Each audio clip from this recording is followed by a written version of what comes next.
अस्सलाम वालेकुम सामीन। 27 शव्वालुल मुकर्रम और 26 अप्रैल है। ख़बर का उन्वान है अंधविश्वास में दो दोस्तों और एक चौकीदार का कत्ल।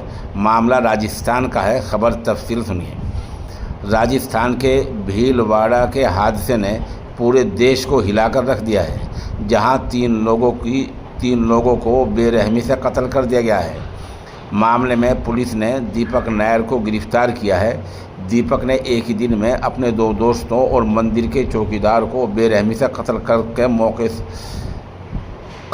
मौके से भागने की कोशिश की। साइको किलर दीपक नायर पेशे से इंजीनियर है। पुलिस जांच और मुलजिम से पूछताछ में कई बड़े इंकिशाफात हुए हैं।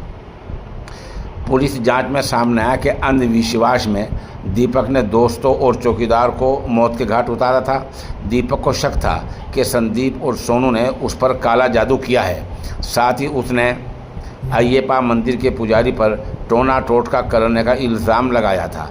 इत्तला के मुताबिक अय्यप्पा मंदिर के चौकीदार मलान साकिन लाला सिंह रामना राजपूत के मंदिर में घुसकर बेरहमी से कत्ल करने के बाद उसका अदब ख़ास काट देने के मामले में दीपक नायर को गिरफ्तार किया गया है।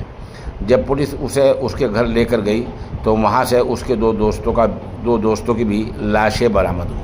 आमदनी इत्तलात में बताया गया है कि थाने के पीछे न्यू बापू नगर में रहने वाले दीपक से कत्ल को लेकर पुलिस पूछताछ कर रही है। जब तक कि जांच और पूछताछ में सामने आया कि दीपक केरल का रहने वाला है और उसकी पैदाइश भीलवाड़ा में हुई है।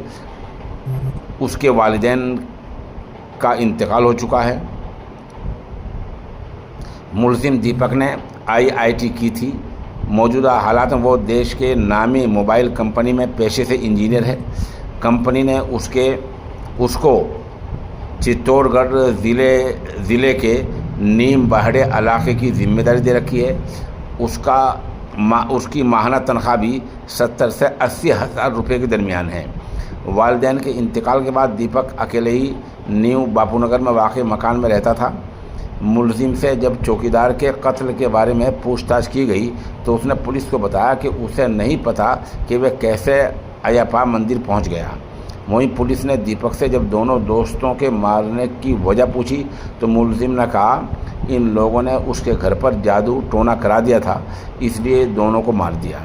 मुलजिम ने एतराफ़ किया कि कत्ल से पहले उसने दोनों ही दोस्तों के साथ मिलकर शराब पी थी।